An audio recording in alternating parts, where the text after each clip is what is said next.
point I want to discuss today has to do with an equal money system and why an equal money system is one of the things that is necessary to correct the situation that we currently find ourselves in as human beings, inhabitants, plants, animals, nature, earth, as everything associated with and as earth. A couple of years ago, probably about 3 years ago, I started researching what was going on in the world. And that was before I came across material on destiny, but right around the same time. And I was very much into the conspiracy theories. I had spent a lot of time with the academic theories and found them to be just totally useless. In fact, the word that comes up, I won't use that word because it's really, would be flimsy. That wasn't the word that came up, but it would be flimsy. Totally flimsy and inadequate. Just excuses.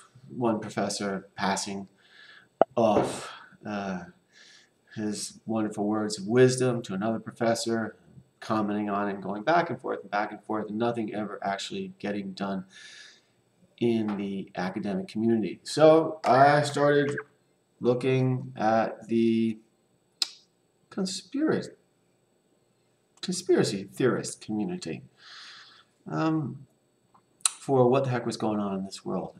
And one of the things I noticed in a big way was the impending food crisis, amongst other crises that are, happening right now. And there are so many, but I just want to talk about the impending food crisis, food shortages. Now, whether they're real or not, whether there's not enough food in the world to actually feed everyone is irrelevant when you take into account that the food is controlled and it's not equally distributed amongst the people, plants and animals, nature, etc. So it really doesn't matter whether or not there's enough food. What matters is whether or not beings have access to that food. And within that, what I've been noticing more and more, especially since the start of this year, is actually governments are starting to go public with this information. Before, you could only find this information, for the most part, on the, for lack of a better word, conspiracy websites. Shortages of grains in the world. We can take, for example, let's take a look at the United States. The United States, I just read on the paper today, has corn reserves that are at a 15-year lowest they've been in 15 years. That's, I guess, I don't think that's saying much for GMOs right there. I'm not even here to talk about that. But what was apparent several years ago, and that I was reading, was that the United States Agricultural Department was basing its estimates, crop estimates, soy estimates, corn estimates, etc., on demand for products, and not the actual conditions on the ground that the farmers were reporting. So it's just incredible. They would take, okay, we expect demand to be this high, and we are going to make our estimates of output to meet demand.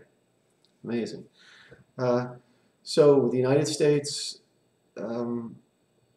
grain reserves at the lowest they've been, specifically corn, in 15 years. You can also look at Russia. Russia has stopped all exports of wheat. That happened last year. Australia's had numerous problems with flooding. And China, of course, is experiencing just drought after drought after drought. Everything they do to try to stop that Gobi Desert from, encroaching.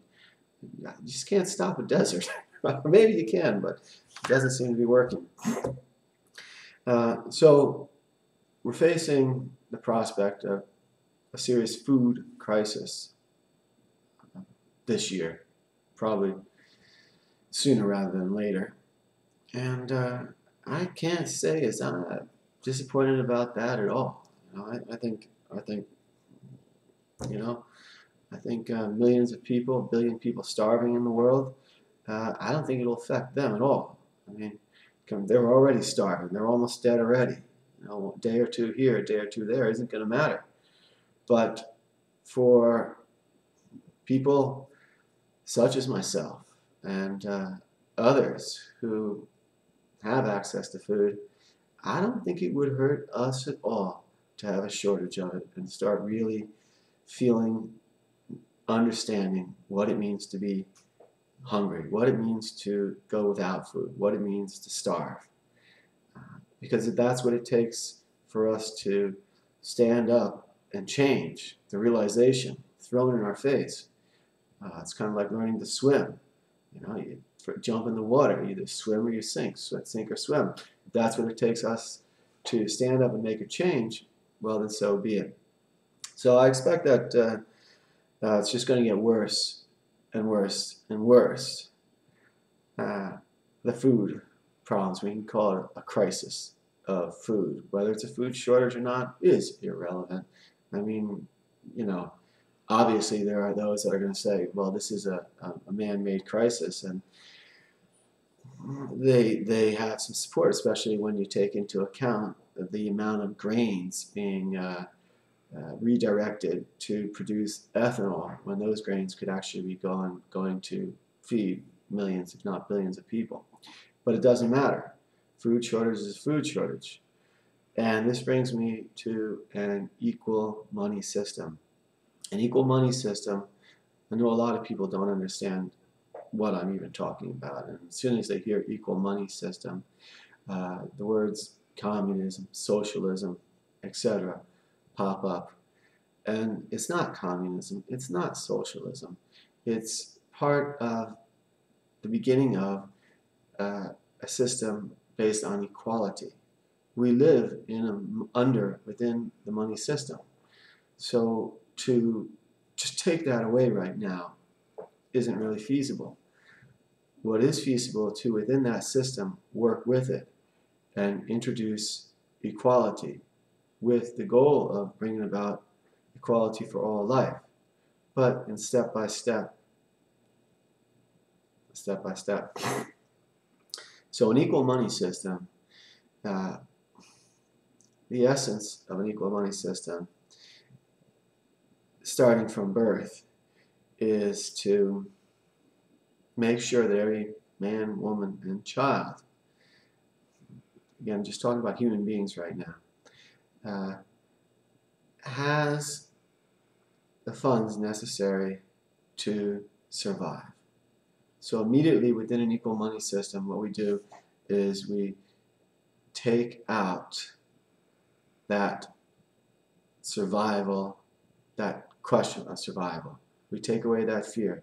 Because it's actually, if you look at it, the need to survive is what is responsible for most of the abuse in this world. And it'll be interesting to see, because right now all of these countries, presidents are getting together and they're talking these big words about how we need to make sure we keep our borders open, we keep the free trade going, we don't impose export restrictions. But you watch, as soon as it's about them going hungry, they will be the first persons, especially the government, to close their borders. So it's as I see it, the food shortage, the looming crisis. We're already in a crisis. It's been happening for some time. Just that it's a crisis that actually started from the top, but in terms of the way it's moving, it's trickling up. It's just like the water's rising. Uh, so if you look in the United States, you see the middle class right now all throughout the world is finally starting to feel what it's like to suffer. And again, you know, I'm not suffering at all, but I accept the fact that if I have to suffer as part of this change to take place, as part of bringing about a system in which all life is treated equally, all life is respected, and the abuse on this planet stops, well then I'll readily accept that suffering and I'll do what I have to do.